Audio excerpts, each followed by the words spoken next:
احمد حلمي قال لعمرو اديب ان حاليا لما هو ومنى زكي بيزعلوا مع بعض بقوا بيزعلوا وقت اقل. زمان كانوا ممكن يقعدوا بالاربع والخمس ايام، بس دلوقتي الموضوع بقى ممكن يبقى عده ساعات ويخلص. الحاجه اللي بهرتني وبرضه بهرت عمرو اديب ان اربع وخمس ايام لما تزعلوا من بعض دي ولا حاجه، ده في ناس بتقعد بالاسابيع ما تتكلمش مع بعض.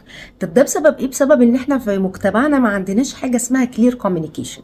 لا اما ممكن ابدا اتنرفز واتعصب على اللي قدامي شايف ان ده حقي عشان هو نرفزني او ما فهمنيش، لا اما بنعمل حاجه اللي هو الصمت العقابي اللي هو انا مش هكلمك مش هرد عليك، وده طبعا تصرف غير ناضج خالص بس معظم الامهات بتعمله مع اولادهم.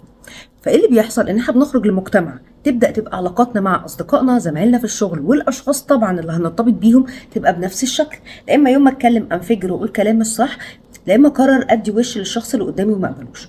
وفي الحالتين ده من اكبر الاسباب ليه دلوقتي بقى في نسبه طلاق عاليه، ليه اشخاص كتير بقوا بيسيبوا اشغالهم بسبب مشاكل في التواصل مع المديرين بتاعهم او زمايلهم اللي بيحسوا ان اسلوبهم بالنسبه لهم مش مقبول.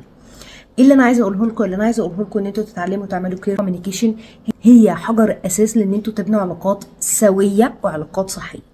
طيب لو انا شخص بسبب النشأة اللي انا نشأتها مدرك ان الكلام ده صح وان انا المفروض ان انا اكومينيكيت كليرلي وكل الكلام ده، بس ساعه الاكشن بلاقي نفسي مش عارف اتكلم، ولا اما بسكت خالص زي ما اهلي كانوا بيعملوا، لا اما لو اتكلمت بنفجر، يبقى ده شغلنا. انتوا بتقولنا بنبدا ازاي ندربكم على ازاي نتواصل بشكل صح، وبنعيد تصحيح شويه افكار ومفاهيم وحاجات احنا كبرنا عليها. فمع الوقت بتلاقوا نفسكم علاقاتكم بدات تبقى علاقات صحيه. ومن الاول لو في حاجه مضايقاني انا بتواصل مع قدامي من الاول، بتعلم احط باوندريز، مش محتاج خالص استنى لان الموضوع يكبر واعمل التصرفات اللي مش صح دي.